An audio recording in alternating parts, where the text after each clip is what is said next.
نبی کریم صلی اللہ علیہ وسلم نے فرمایا،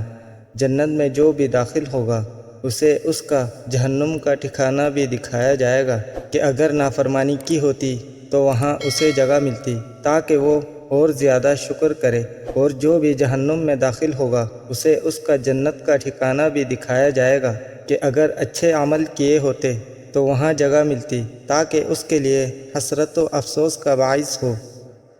نبی کریم صلی اللہ علیہ وسلم نے فرمایا، میرا حوض 1 مہینے کی مسافت کے برابر ہوگا، اس کا پانی دودھ سے زیادہ سفید اور اس کی خوشبو مشک سے زیادہ اچھی ہوگی، اس کے کوزے آسمان کے ستاروں کی تعداد کے برابر ہوگی، جو شخص اس میں سے 1 مرتبہ پی لے گا وہ پھر کبھی بھی میدان محشر میں پیاسا نہ ہوگا۔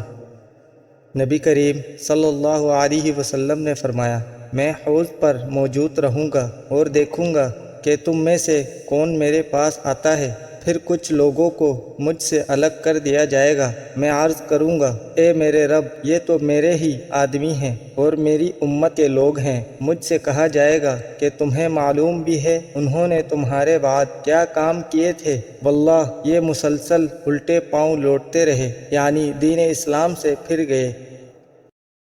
آپ حدیث سننا پسند کرتے ہیں تو ہمارے چینل کو ضرور سبسکرائب کریں اور گھنٹی کے بٹن کو آل پر سیٹ کر دیں تاکہ ہمارے تمام نئے آنے والی احادیث آپ تک بروقت پہنچتی رہے۔ شکریہ۔